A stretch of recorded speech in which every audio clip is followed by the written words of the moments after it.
ताहले किए सही व्यक्ति थिले जे कि संघरु आनी भारतीय जनता पार्टी रे नरेंद्र मोदी को मिसाई थिले।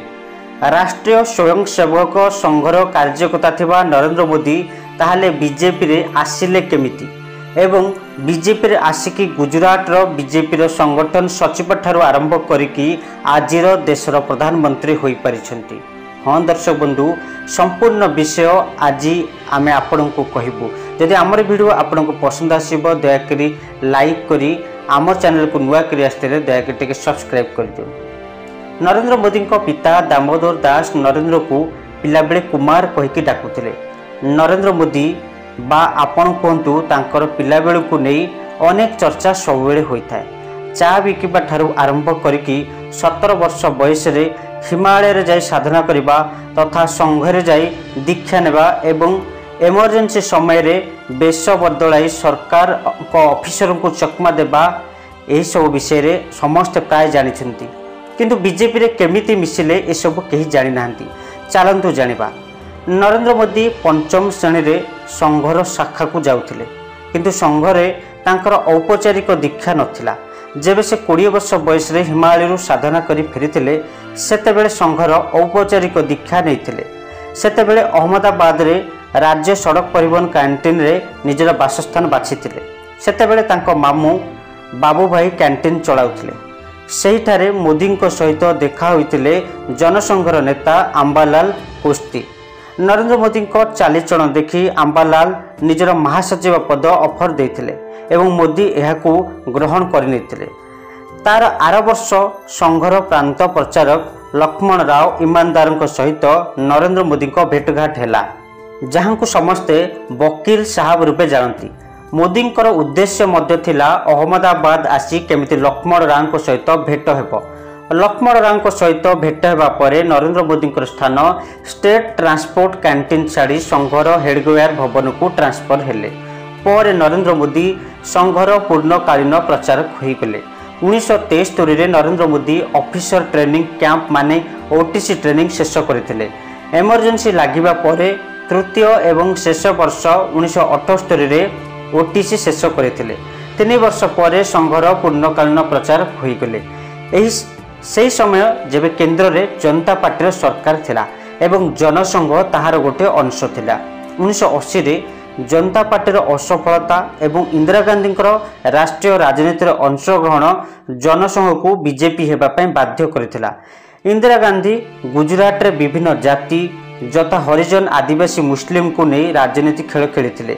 माधव सिंह सालंकी एवं डार्जिंग को पाई 1980 रे कांग्रेस गुजरात रे बड़ विजय हासिल करथिला। 182 रु 141 सीट कांग्रेस को मिलिथिला किंतु बीजेपी पाखरे केवल 9टी सीट थिला। पुणी 1950 रे कांग्रेस सबुठ बड़ विजय हैला। कांग्रेस को पूर्व वर्ष अपेक्षा 8टी सीट अधिक मिलिला। सर्वमोट 182 रु 149 सीट मिलिला कांग्रेस को किंतु बीजेपी को 11टी आसन मिलिथिला। किंतु बीजेपी को भरोसा थिला जे गुजरात रो प्रयोगशाला होई परिबो काहेकि ना 1950 रे विधानसभा रे कांग्रेस जितिबा परे आरक्षण पई 10 शतकड़ा रु 28 शतकड़ा बढ़ाई कर देइथिला। एथिपई आरक्षण विरोधी आंदोलन आरंभ हो गला। एही आंदोलन हिंदू एकता को खंडित करथिला। सेतेपई संघ लगातार काम करुथिला। नरेंद्र मोदी गुजरात रे संघर काम बुझुथिले। नरेंद्र मोदी परामर्श रे संघ साधु मानकु नै सद्भाव यात्रा आरंभ करथिले। एहार परिणाम सूरत, राजकोट, अहमदाबाद नगर निगम निर्वाचन रे बीजेपी भारी मात्रा रे विजय हासिल करथिला, जार श्रेय नरेंद्र मोदी को दिया जायतिला। तापर वर्ष 1986 आसी जायतिला एवं लालकृष्ण आडवाणी बीजेपी रो राष्ट्रीय अध्यक्ष होइथिले। ये सही समय होइथिला जेबे राजीव गांधी शाहबान विषय को सुप्रीम कोर्ट रु आसीथिबा तथ्य को नहीं संसद जरिया रे आईन आनिथिले। बीजेपी एहाकू अति चालाक तरीका रे कांग्रेस को मुस्लिम तुष्टिकरण आरोप लगाई मोर्चा खोली देथिले। गुजरात रे नेतृत्व नेया पई एक नेतार आवश्यकता थिला जी संघर होइथिबो एवं संगठन काम मध्य जानिथिबो। एही समय रे गुजरात रे संघर संगठन सचिव थिबा नाथाभाई नरेंद्र मोदी ना सुपारिश करथिले। नाथाभाई लालकृष्ण आडवाणी एवं अटल बिहारी वाजपेयी को नरेंद्र मोदी काम करने शैली विषय कहते। तापरे संघ जाशुणी नरेंद्र मोदी को बीजेपी कैंप को पठाऊला। तापर विधिवत भाव 1987 नरेंद्र मोदी बीजेपी रे मिशिथिले। 1988 कांग्रेस गुजरात मुख्यमंत्री बदलाई देथिला।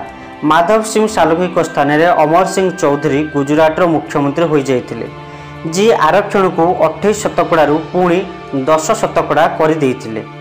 तापरे बीजेपी एवं संघ दुई जन मन में क्लीयर हो जाता जे आरक्षण एतिपाई कांग्रेस लागू करथिला कि हिंदू मानू भाग भाग कर दिया।